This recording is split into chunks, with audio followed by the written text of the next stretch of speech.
Let us turn our topic for this morning from the state of being ruined or pagkaguba to being rebuilt.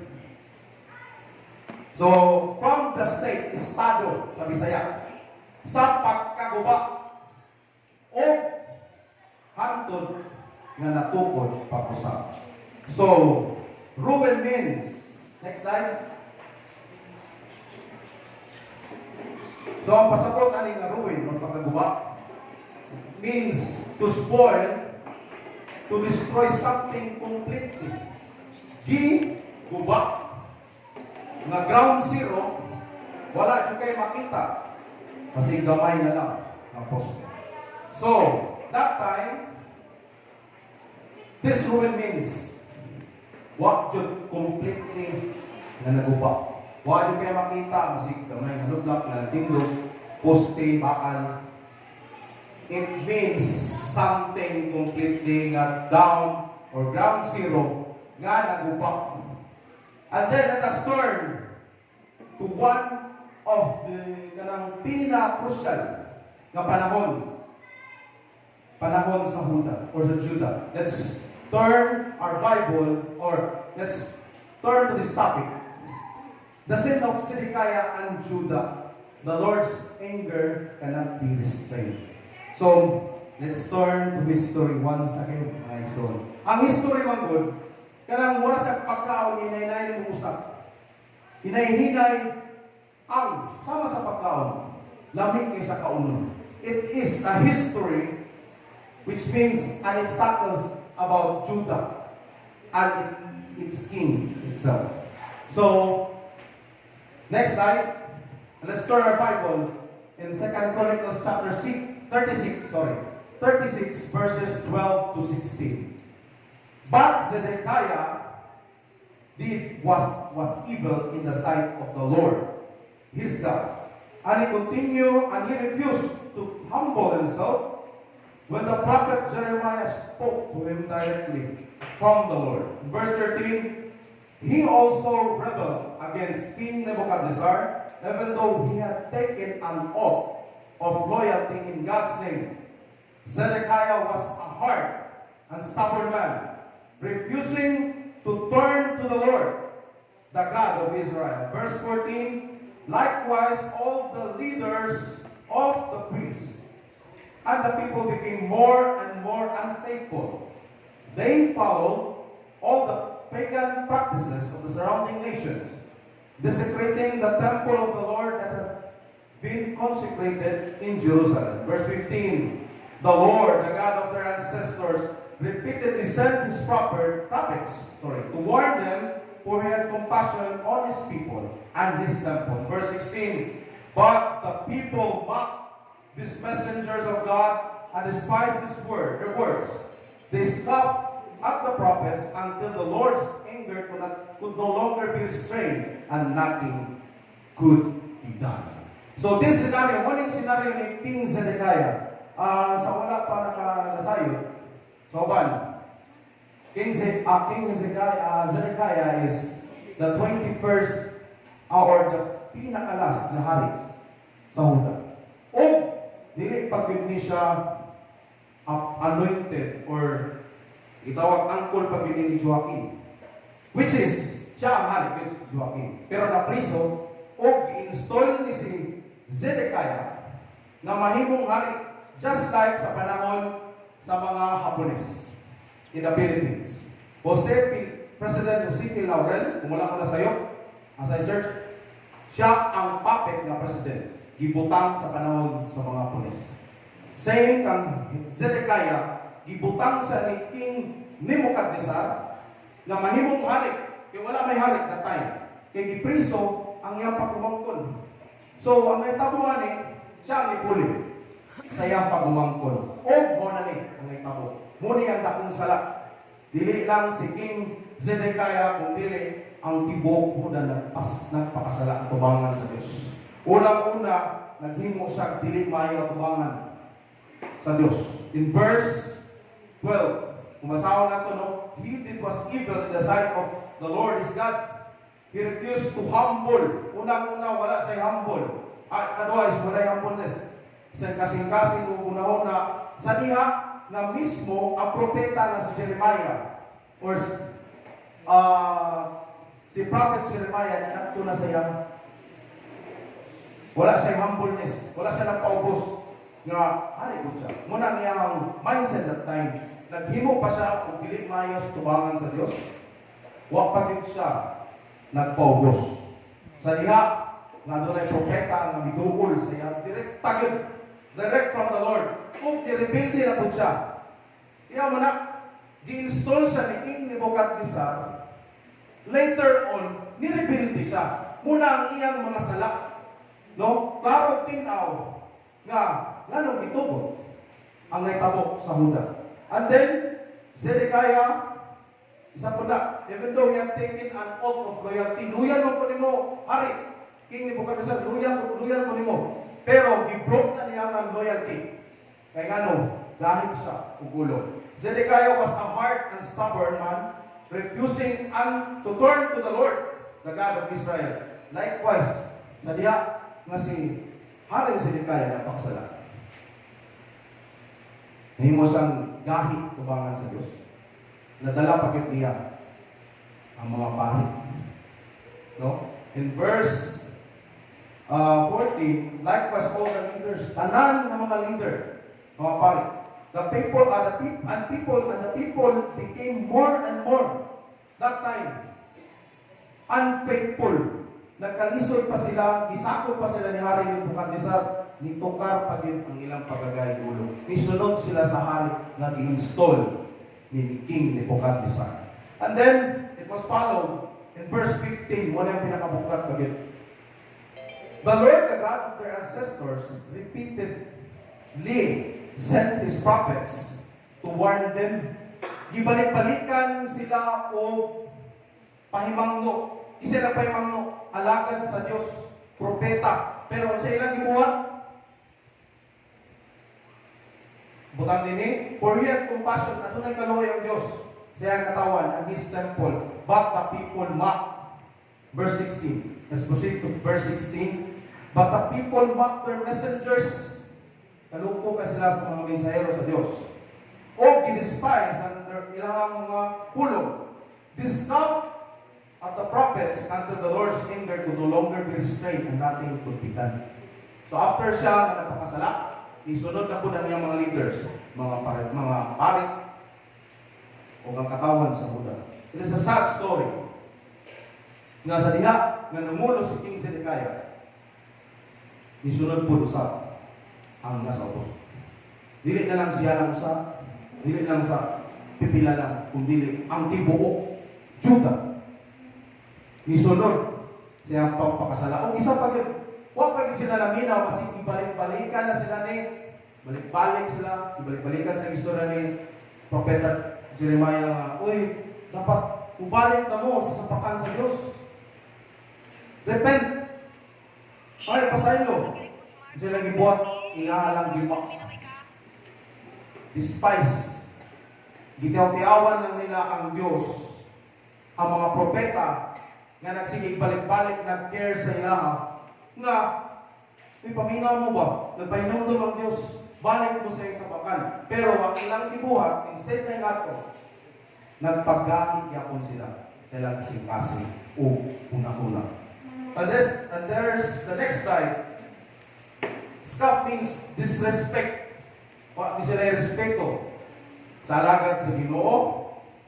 O, mga na after is restraint means stop or to control. After mga ibalik, please, verse 16. Ato ni basahon.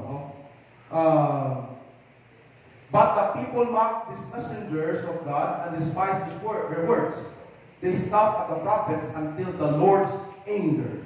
Ano ni? Ang kasako sa Diyos could no longer be restrained. Dili na mapugngan o wala naging mahimo pa. E ano, kung sa kanila manggod, let me give you an example, ang kanila maubos mo yun. Ang PC lagi tumoy. So, naabot ang tumoy sa taas sa pasensya sa Ginoo, ipaabot pa nila dito. Tiyaw mo na anak sila kagahig ulo. nga kapila na gibalik-balikan, grabe na ang compassion sa Dios sa iyang katawhan, pero gidisregard na lang nila. Take note. Saan na ito makuha niya? There are some people, usahay, sa ilang una-una kasing-kasing, kaya nila mag-rebuilding. Kaya nila maghimong stubborn at tubangan sa Diyos. Pero huna-huna mga igsoon, huna-huna nato kapila. Kami sa unsaon nato pagpagay sa itong kaugalingon, Diyos pangod siya. Dili siya magpabiling nga gamay nga Diyos, dako nga Diyos, kundi pinakadako. Dako siya nga Diyos. Muna, kailangan usayang kinabuhi sa tao. Once they became successful in all their careers, wala na. Yahay na gulo. Yahay na kasing-kasing. And then, makalimutan na kung unsa ang Diyos. Unsa ang estado sa Diyos sa ilang kinabuhi. Pangutan ta. Unsa estado sa Diyos sa imong kinabuhi. Di ba ang ilang lingon? More on hardworking. Trabaho. Wala na nabutang sa ilang kasing-kasing kung gunaw na. Unsa man ang may status sa Diyos sa kuwa? Kanang duol pa ba ko sa Diyos? Nagbagahit pa ba ko sa Diyos? Or nalayo na ko? Usahay nga na ang tao, mga igsoon, malayo tungod sa kagay ulo, and then stubborn pa kin ang kasing-kasing mo muna. That is the message here nga sa diha nga si King Zedekiah napakasala kubangan sa Diyos. Higahit ko na rin kasing-kasing. Wala na siya kabalo sa status niya. Wala na siya kabalo kung sa status ni Lord sa akong kinabuhi, sa akong career, sa akong trabaho, sa akong pagnegosyo. Kung sa status ni Lord. Kung sa na may kondisyon ni Lord. Niabot pa sa inyo una-una o niabot pa sa uban ng mga tao. Saan may status na ruin ba? Naguba na ba? Actually, mga igsoon, naong tayo maguba. Pero ang Diyos, mga igsoon, hiligin na siya. Magpabiling siya na Diyos. Even unto this age, muna ito ang una-unaon ba? Ang alkansi manggod, ang tao. Do you believe? Tuba ba na, mga igsoon? Ang alkansi ang tao. Pero ang Diyos, hindi alkansi. Maski pa unsa ang may tabo, ang Diyos din siya alkansi. Ang tao ang alkansi, mga igsoon. At sa palapakan ng buhay ng Diyos, no? So muna, sala. Ni King Zedekiah, umupo na sa in reality, inanak po, humble, walay humbleness. Dahil na kasing-kasing una-una, kapila balik-balikan ng istorya, propeta na ng istorya, pastor na ng istorya, leader na ng istorya, dahil ka pupulo. But, wala mga igsoon, dako gyapon ang grasya sa atong buhay nga Diyos. Atong palapakan ang atong buhay nga Diyos ba? Hallelujah. And the next point here, letter B. After nato nakasala, si King Zedekiah mo na po ni. Pababa na tang mga igsoon. Nagsugod sa sala, and then nasakop sila. Totally, ni King Nebuchadnezzar. So, in 2 Chronicles, turn your Bible in 2 Chronicles chapter 36, verses 19 and 21. Then his army burned the temple of God, torn down the walls of Jerusalem, burned all the palaces, and completely destroyed everything of value. In verse 21, so the message of the Lord spoken through Jeremiah. That was the time of Prophet Jeremiah. Jeremiah was fulfilled. The land finally enjoyed its Sabbath rest, lying desolate until the 70 years were fulfilled, just as the prophet had said. The sin of Zedekiah, nababa, and then the whole Judah sin, nakasala kubangan sa Diyos, ugmo na ni isako na yung totally ni King Nebuchadnezzar ang tibuok Judah. What is the history or background ni King Nebuchadnezzar? Si King Nebuchadnezzar is the king of Babylonian Empire. Pinakadako nga kanang I would imagine it's the US style. Dako kaysa when it comes sa kumbaga sa armaments, everything, expertise sa battle, kumpleto si King Nebuchadnezzar. He is the king na gera, focus kaysa sa gera, sakop sa tanang mga kayutaan. O, mo na ni, gitugyan sila sa Diyos ng King Nebuchadnezzar. Totally, the whole Judah, or even Jerusalem itself, burned down. Gisunog ni King Nebuchadnezzar. Ng ano, tungod man po sa sala ni King Zedekiah, itugod sa Diyos.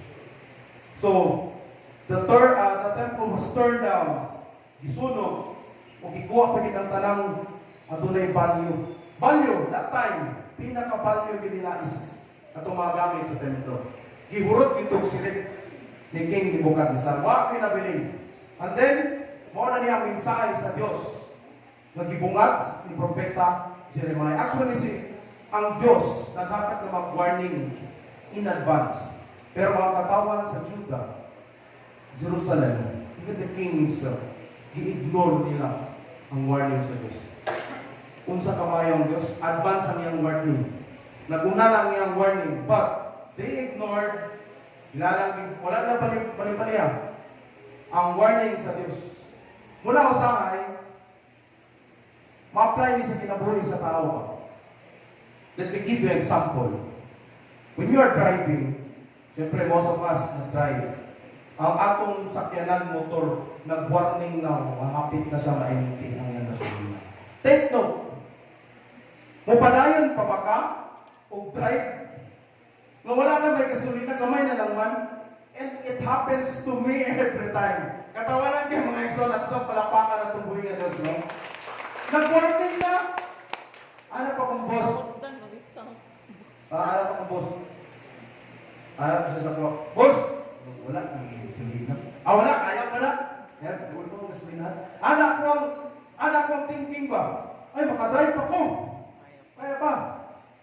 Sus, gamay na lang ang ganyan. Hanapin, gawas na yun si term ng wala sa mga mekaniko, na may mekaniko na tulong, si Chief Andrew. Gawas na ang warning, wala na yun, gawas na yun ang refill na kakul, kaya wala kay gasolina. No? Kasi gina-ignore na to. Hello, hi, mga drivers. No? Gina-ignore na to nga, nag-warning naman atong sakyanan, atong motor. Nakarelate pa mo, mga exon? Ingana ka ba? Advance kayong warning sa Diyos, pero sa na-ignore na. Ingana upang tao. I believe in PCC, wala na. Ato sa palakpakan na itong buhay ng Diyos, come on! Wala na din. Sa buwan ng mga driver.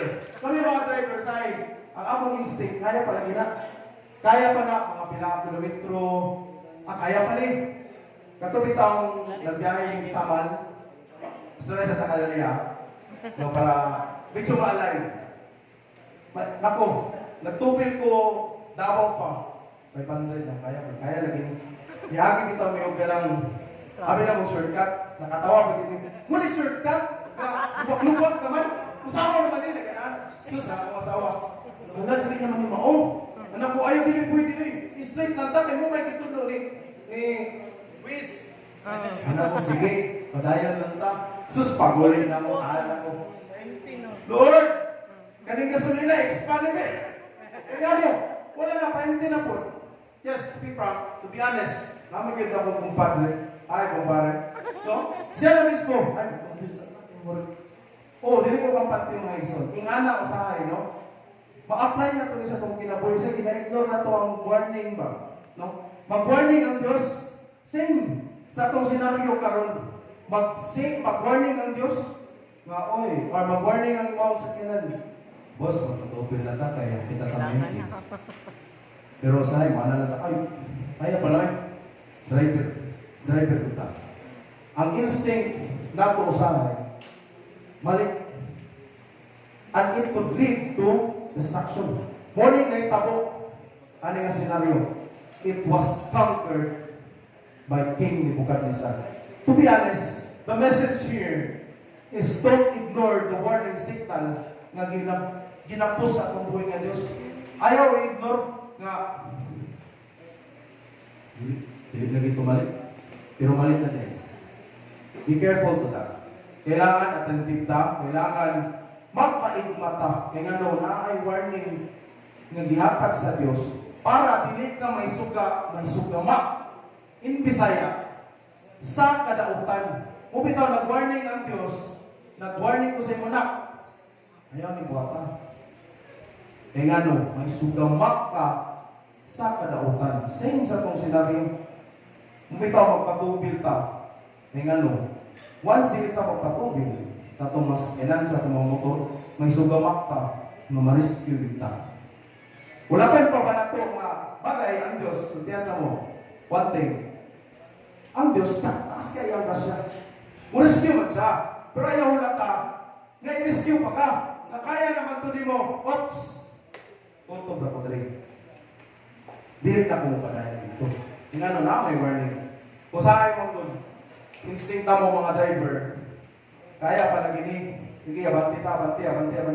Oh my God, natiguro ka sa sakyanan, tanawa, isang mali.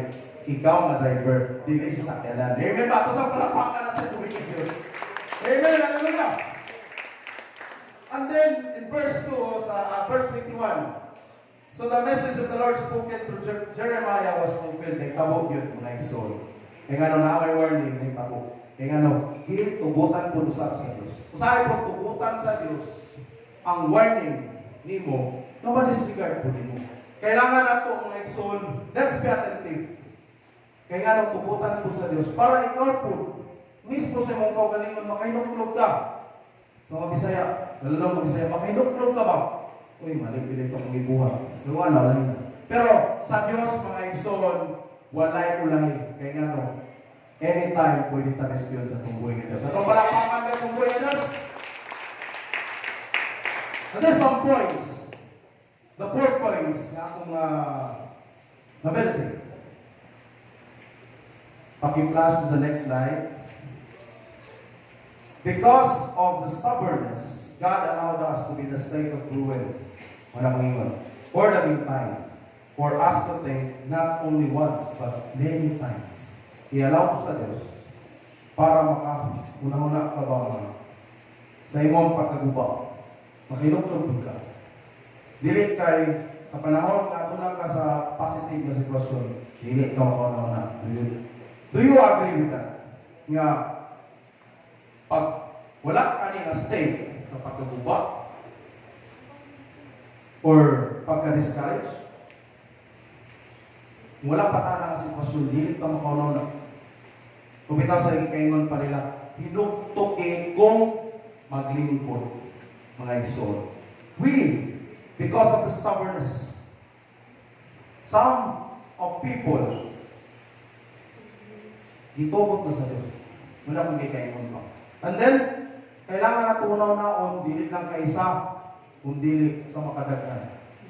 Kung tama ba pagsukol, pag-rebuilding, pagpagagahi sa akong galunggan, pagpagagahi sa akong ulong, tama ba ni? Atong una-unaon sa makadaghan mga gayon.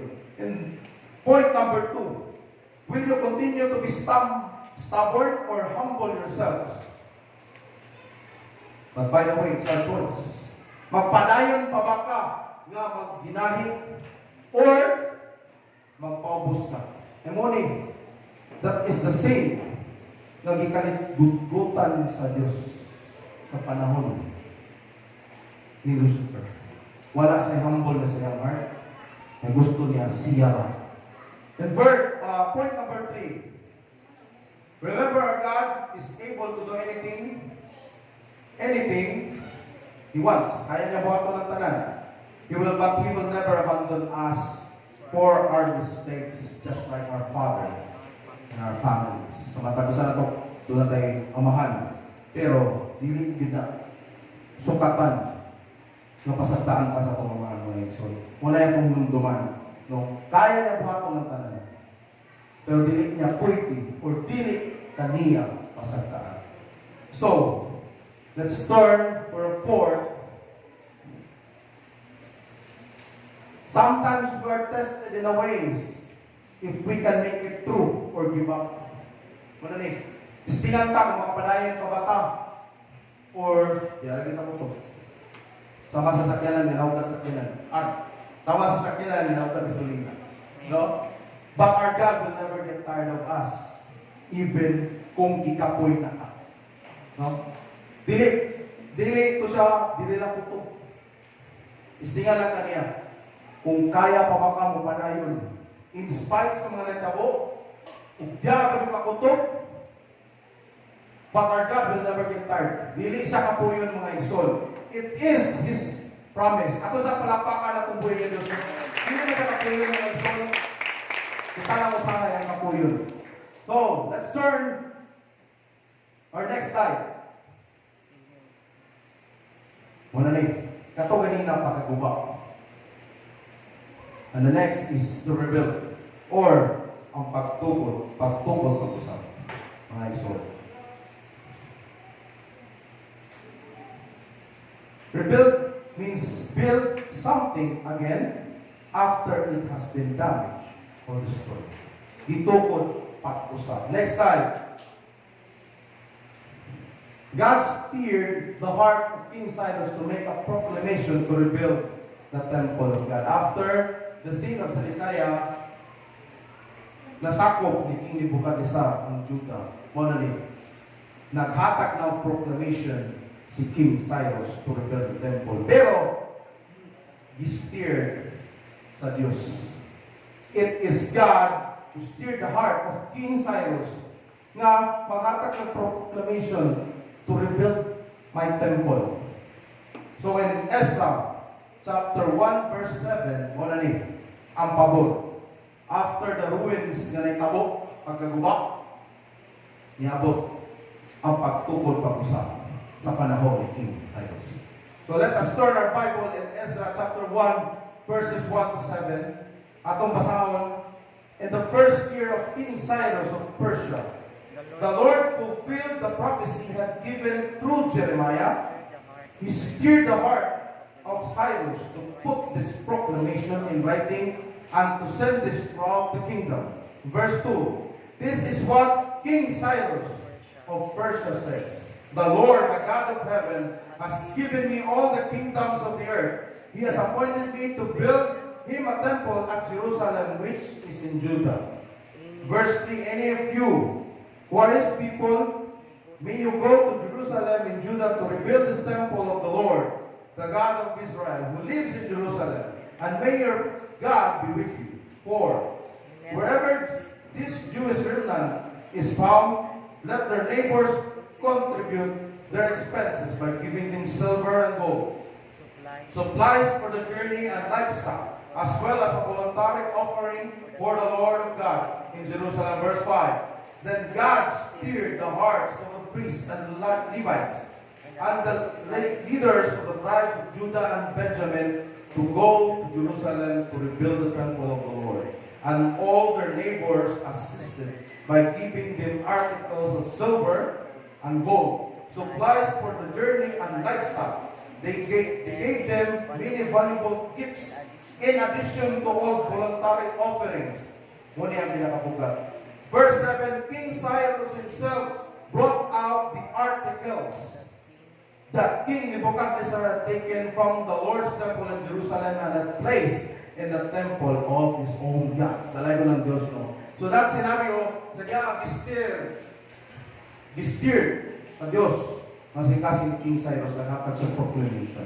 Now, i-rebuild ang temple of the Lord in Jerusalem o itagaan niya pagtugon nga makaulit na ang mga remnants or katong mga captives or piniriso ni King Nebuchadnezzar nga nabilin. Kaya so lagi pahurot, ihurot ko tanan. Kasi nahurot yun. Pero napag yun nabilin nga taga Jerusalem. So gitugta na ni King Cyrus. O sa ka ginagro mga igsoon. Sa diha nga gitugtan ni King Cyrus na makaulit o makatukol pag-usap ang templo na naguba, ipakapinan pa rin. Ingana ang Diyos mga iso, di panalangin na, no? So in verse 3, okay.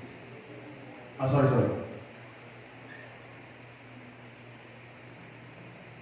In verse 4 pala, balik sa verse 4. Wherever this Jewish remnant is found, let these neighbors contribute iyang inyong mga silingan. Kamo mga silinganan aning mga Jewish remnant, contribute their expenses by giving them silver and gold. Sa diha nga nakabuhi sila, itagaan pa sila kasa. No, silver and gold, supplies for the journey. Grabe ang supplication that time. In the book of Ezra, sa diha ka na mauli ang mga Israelites. No? Offering for the temple of God in Jerusalem. Grabe ang blessing nga nadawat sa nabilin nga kaliwatan ni Israel. That is Judah and Benjamin. Gipadalaan din sila. Same scenario sa Egypt. After nga nakagawas ang katawan sa Dios sa Egypt, gipadalan sila ng silver and gold, looks like stuff. Atong palapakan atong Diyos. Milagro ka mga exol. Napiniriso sila, pinakaangkon sila o liberty, freedom, o gifts. Ingana ang Diyos mga exol. And then, one thing, nasa itong kinabuhi ng mga exol, sa tuwa ng sa God is building yourself.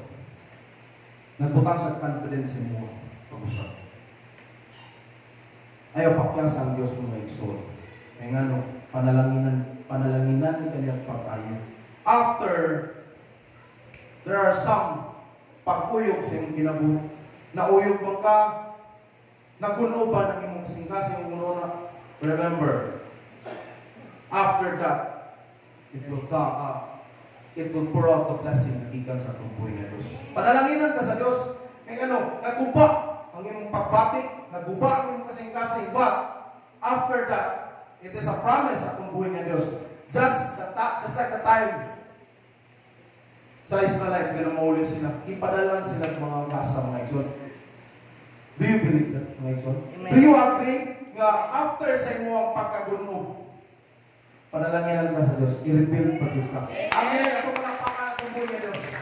It is a great privilege for us. After na naguba, kung saan ka natin mong nasa yung emosyon karon usaw na. Remember that anytime God will rebuild you, o panalanginan pa din mo. So, there's insights, no? God is working on in behalf of you, giving you favor and giving you a new start to rebuild. Bago nga pagsugod, or to rebuild yourself and move forward with no hesitation. No?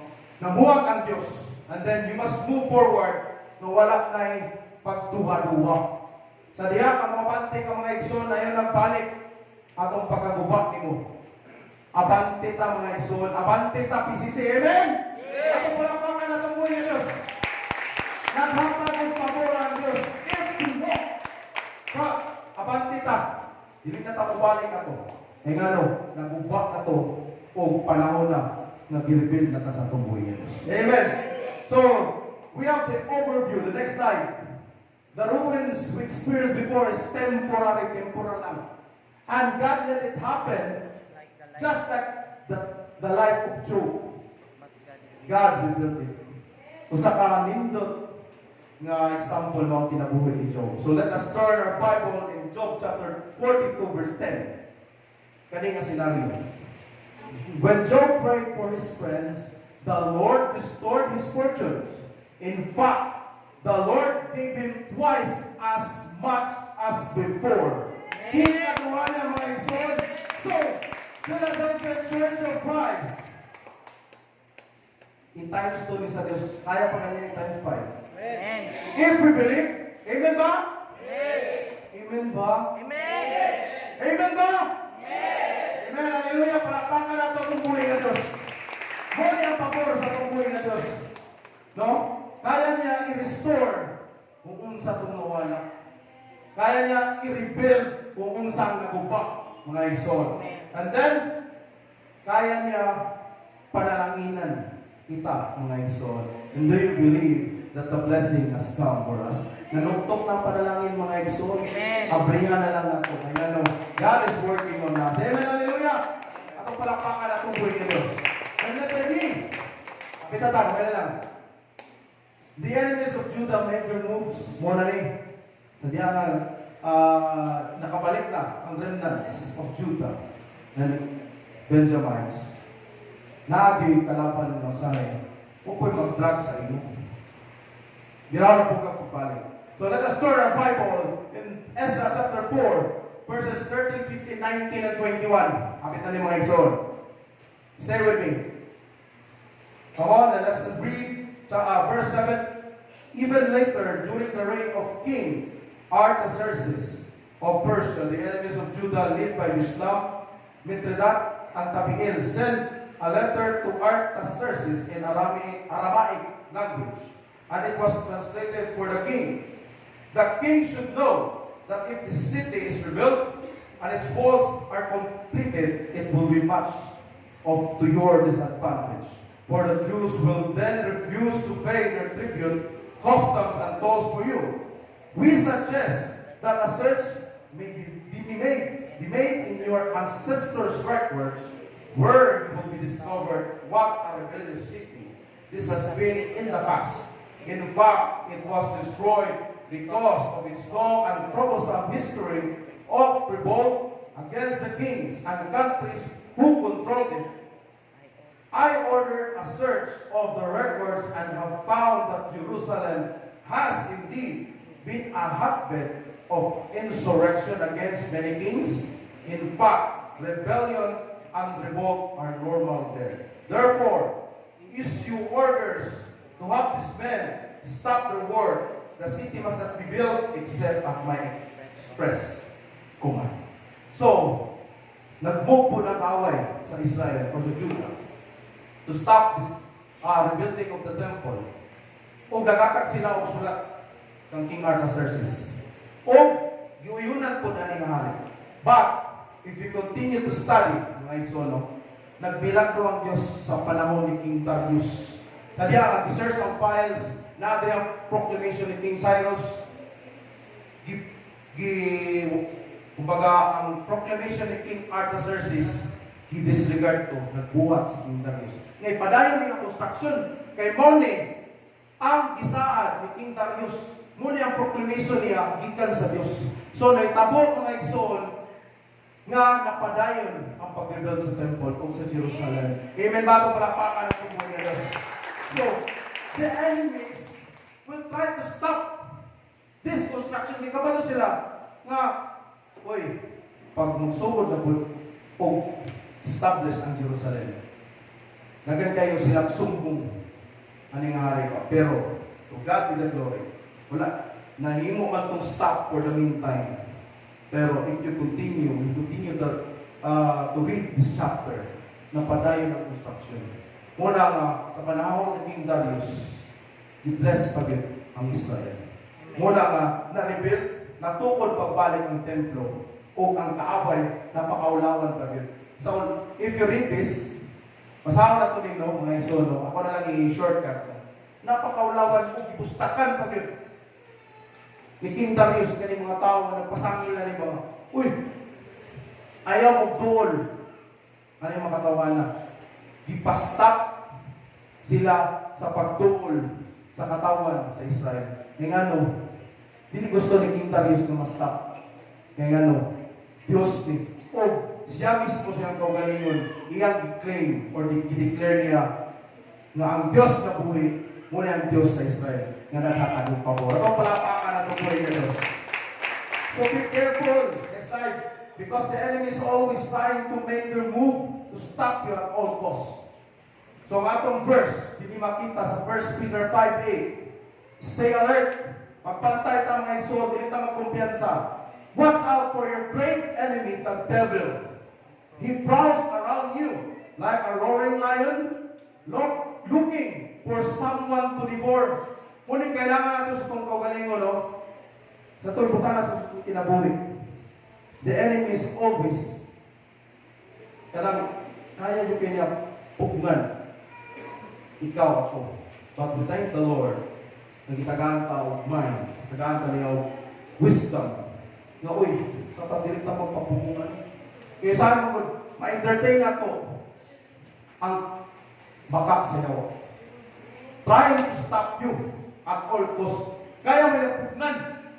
Pero dapat kita po mismo sa itong kaugalingon, dili ta magpapugong.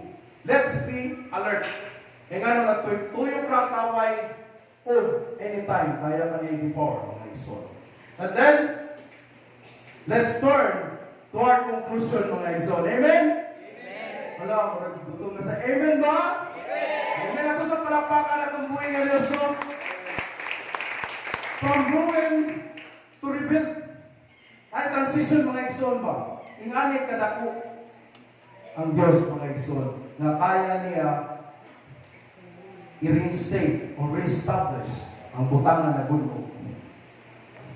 Whatever areas in our life. Kabalo ko, mga igsoon, we have some struggles sa itong kinabuhi. Natay struggles sa itong pamilya, struggles sa itong work, sa itong panegosyo. No? Even sa church. But, kabalo mo, dili man nilong, dili tago sa tanan. Ganyan tao pagkagunog. Pero we are not totally ground zero. I will remind every one of us, atong painumduman atong kaugalingon, wala ka na ground zero, mga igsoon. We are the remnants of Israel. Nga kahit gipatubo pabalik sa Diyos, gitukod pabalik. So what for can we ask for the Lord? Nga kabalo ka gi-rebuild na ta sa atong buhay na Diyos. All it takes for us, mga igsoon, mubarot ta, mga igsoon. Amen ba? Amen. Amen. Katinaw lang, I will give you a testimony bago tayo mag-conclusion. No? Nalipay ko sa facial expressions akong pastor, akong head pastor. Dako kayong kalipay. No? Kabalong ko ngayon, son, ang kusog sa usa ka leader, ang iyang katawan. Amen. Ayaw ginakalimti mo ngayon, son. And the expression of our pastor, hayag mo ngayon, son. Kung na-bless ko ganina, assistant, na-bless ko ngayon, son. No? And then, I will take the opportunity to give thanks una-una sa Diyos o sa atong pastor, atong leader. No? He established us. Gi-guided ta niya, mga igsoon. Atong leader ang pinaka-crucial na nag-invest sa matakusan nato. Do you believe that, mga igsoon? Imbisan ta sa ato ang leader through prayer, intercession, o sa pagtudlo, mga igsoon. Unang sa itong kaugalingon, it's time to rebuild o mubarot ta, mga igsoon. Amen? Ako sa palakpakan natin buhay ng Diyos. It is by God's place. Ganong ibarot ka. Ganong ibarot ang PCC, mga igsoon. Amen? Ako sa palakpakan, pagbalik, pagkusog, ang atong buhay ng Diyos. Hallelujah! At for our conclusion, our God is the greatest architect of all. Architect, hi, engineer. He designed our lives meticulously. Grabe pagka-design sa Diyos na meticuloso ang Diyos, mga igsoon when it comes sa design. And then, and remember, there's always a time to be ruined. Agi panahon na magunog. Panahon na muhilak, panahon patod pa sa itong song leader ganina. You turn my mourning into dancing. So, dili panahon na nag-mourn ka, lagi panahon na musayaw ka sa kalipay sa itong buhay ng Diyos. Amen. And then, for the meantime, and there is always a time to rebuild. Musugot ka sa dili, tukuron ka pabalik, o gitukod na pabalik ang imong kaugalingon, mga igsoon sa Diyos. Amen. So our verse in Ecclesiastes chapter 3, verse 3. For the last verse, a time to kill and a time to heal. Next. Kulang. A time to hear. Okay, a time to tear down and a time to build up. Laging panahon na magunog. Do you remember one thing special sa itong church? It was tear down a few years ago. But ang Diyos naghatag ng wisdom sa itong leader, sa itong pastor.